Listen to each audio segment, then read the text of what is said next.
하나님 아버지, 우리에게 아름다운 가정을 주심을 감사합니다. 부부와 자녀가 한 집에 옹기종기 모여 사는 가정이야말로 우리가 사는 세상의 기본입니다. 가정은 사랑과 신뢰로 단단히 결속되고 뭉쳐서 힘든 세상 풍파를 헤쳐나가는 중요한 삶의 터전입니다.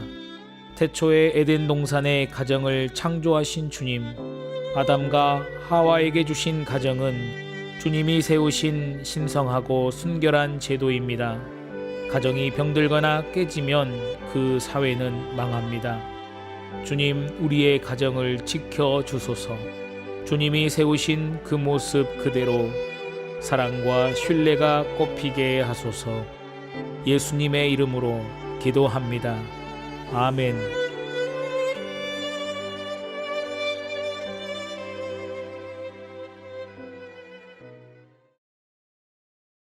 다 함께 찬송가 539장 함께 찬송하시겠습니다.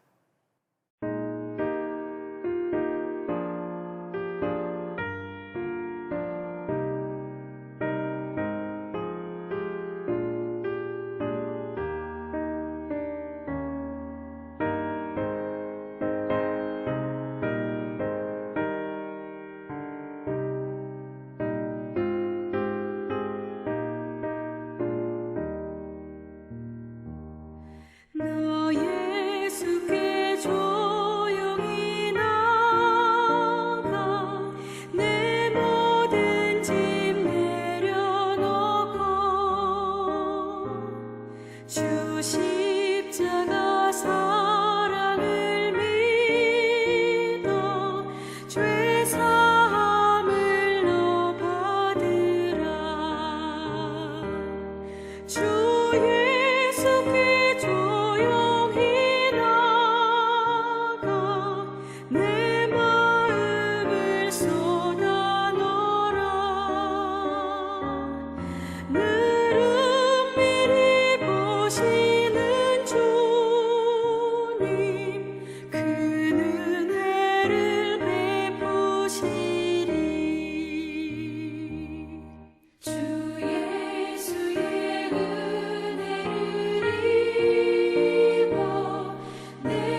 오늘 말씀은 시편 131편 1절에서 3절 말씀입니다.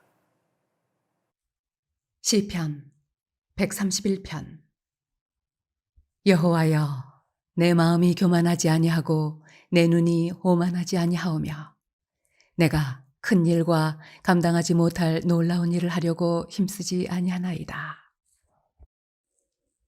실로 내가 내 영혼으로 고요하고 평온하게 하기를 젖된 아이가 그의 어머니 품에 있음 같게 하였나니 내 영혼이 젖된 아이와 같도다. 이스라엘아, 지금부터 영원까지 여호와를 바랄지어다.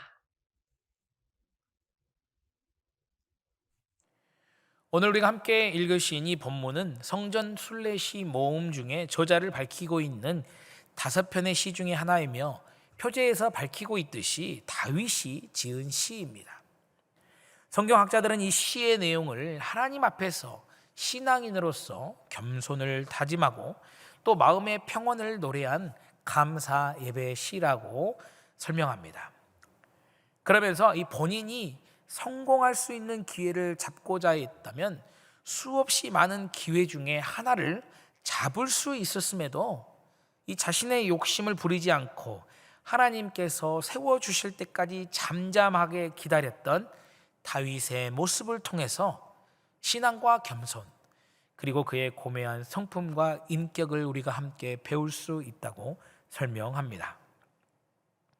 본문 시편 131편은 이 3절의 짧은 시임에도 불구하고 두 부분으로 나누어 볼 수 있습니다.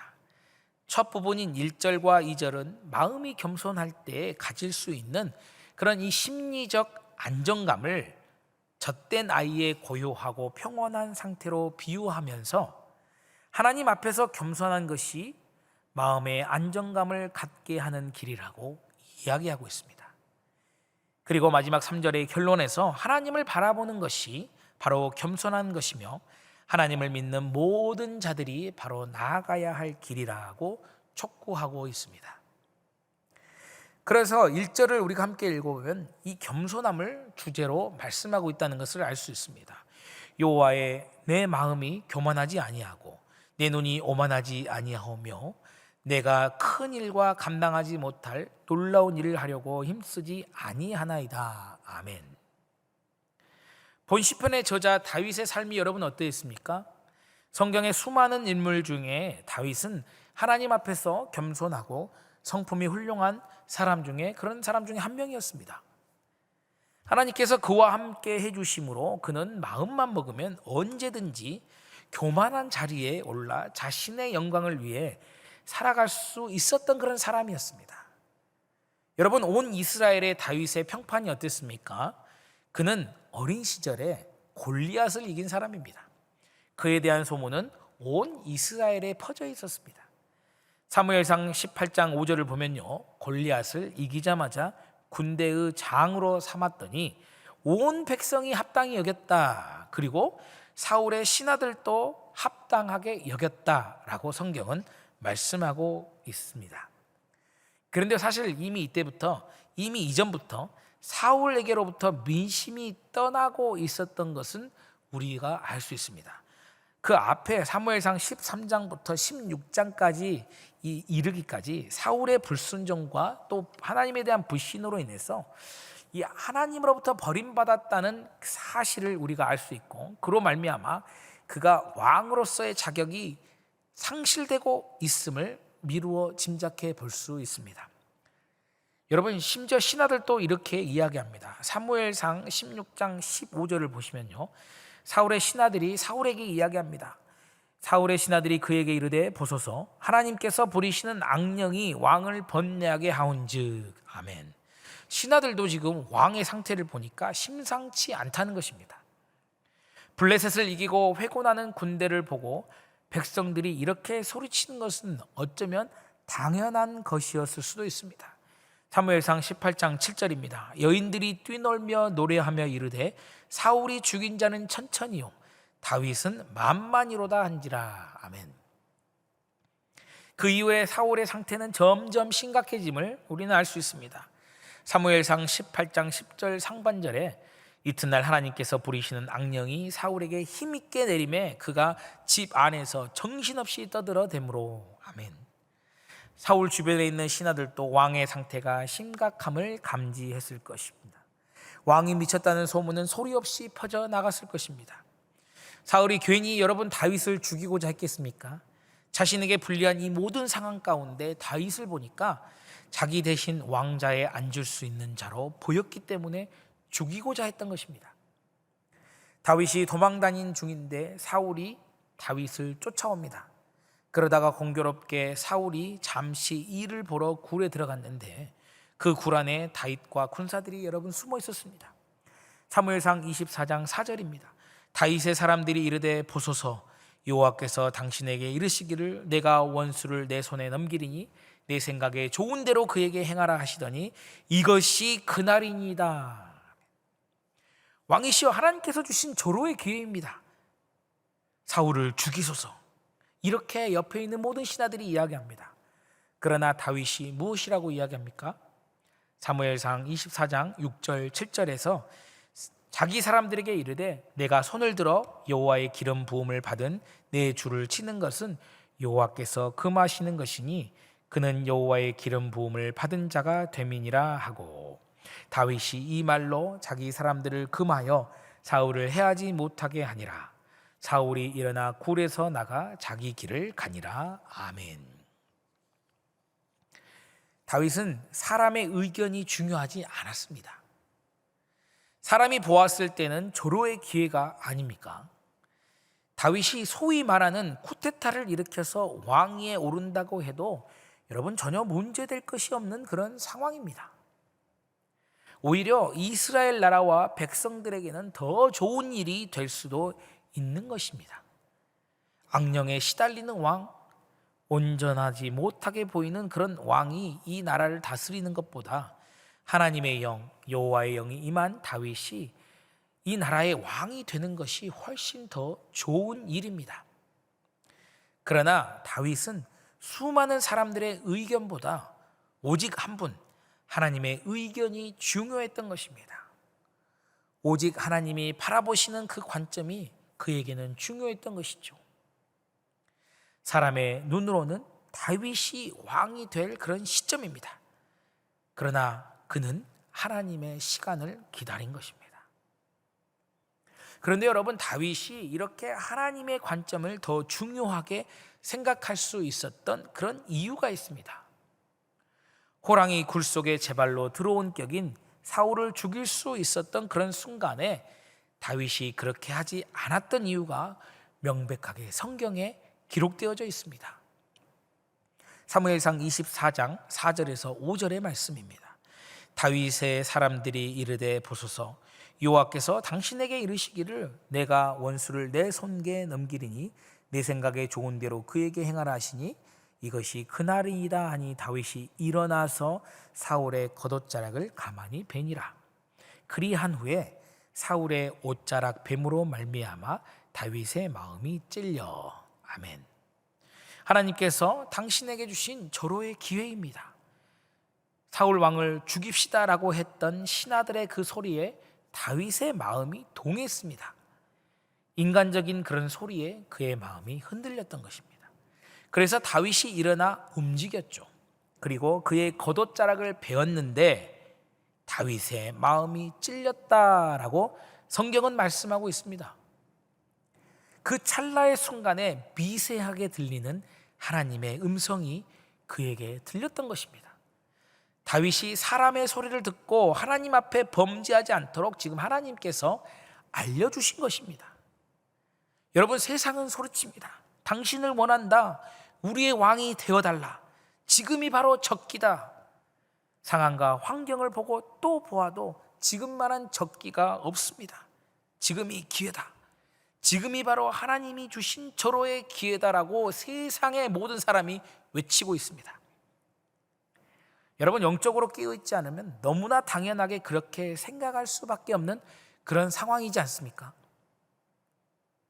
모든 것이 그렇게 되어지는, 그렇게 저절로 진행되어지는 것처럼 보이는 그런 상황입니다.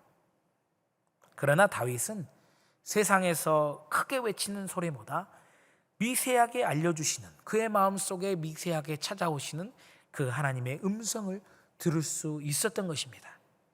자신의 눈에, 그리고 사람들의 눈에 너무나 명확하게 당연하게 보이는 그런 상황이나 환경보다 보이지 않는 하나님의 그 뜻을 발견할 수 있었던 것입니다. 그렇게 여러분, 너무나 당연하게 말할 수 있었던 것입니다. 하나님이 기름 부은 자를 치는 것은 바로 여호와께서 금하신 것이다. 여러분, 세상이 볼 때는 미친 것입니다. 이상한 사람입니다. 저절로 글러온 복을 자신의 발로 걷어차버린 사람입니다. 하나님의 뜻이 무엇인지 어떻게 그렇게 확신하냐? 사울을 죽이고 왕이 되는 것이 하나님의 뜻이면 어떠려고 그러냐? 하나님이 주신 이 기회를 놓친 것을 두고 분명 후회하는 순간이 올 것이다 라고 생각하는 그런 신하들도 있었을 것입니다. 그러나 다윗은 자기에게 임한 하나님의 영을 따르는 사람이었습니다. 그렇게 세상이 환호하는 소리를 뿌리칠 수 있었습니다. 그렇게 너무나 당연하게 보이는 이 세상의 상황에 대해서 그의 육신의 눈을 감을 수 있었던 것입니다. 그렇다고 여러분, 다윗이 완벽한 사람은 아니었습니다. 우리가 잘 아시다시피 육신의 정욕을 쫓아 너무도 무섭게 변하기도 했던 그런 사람이었습니다. 그의 생애에 씻을 수 없는 오점도 있다는 것을 우리는 알고 있습니다. 그러나 그는 왕이 된 후에도 자신의 잘못된 행위를 지적하는 그 하나님의 말씀 앞에 어떻게 여러분 행동했습니까? 회개를 촉구하는 하나님의 말씀 앞에 겸손히 회개하는 그런 왕이었습니다. 다윗은 자신의 삶을 살면서 여호와 하나님만을 의지하며 자신과 함께 하시는 하나님의 영을 따르며 살기 위해 힘썼습니다. 자신의 정욕과 육신의 욕망을 자극하며 소리치는 세상의 외침에 귀를 닫고 또 눈을 닫고 살아온 사람입니다. 때론 세상의 소리와 육신의 눈으로 인해서 영적인 안목이 둔감해졌을 때도 있습니다. 그러나 여호와 하나님의 말씀을 외치는 나단 선지자의 그 죄를 낱낱이 드러내는 그런 지적을 듣고 바로 회개의 자리로 나아간 사람이었다는 것입니다.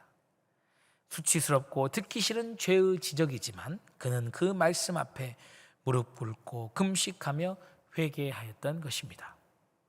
다윗은 오늘 1절의 말씀처럼 마음이 교만하지 않기를, 눈이 오만하지 않기를, 욕심과 정욕을 따라 행하지 않기를 위해서 힘쓰며 살아왔던 사람이었습니다.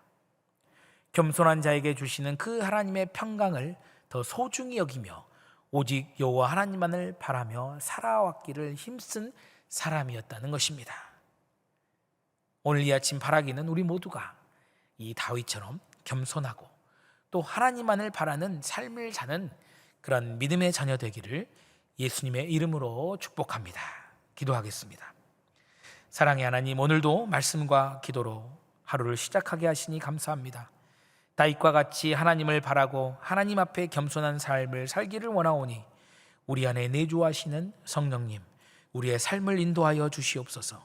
세상의 소리에 귀를 기울이지 않게 하시고 육의 눈으로 보이는 모든 세상의 유혹으로부터 우리의 마음을 지켜 주님의 뜻을 따라 살아가는 우리가 되게 하여 주시옵소서.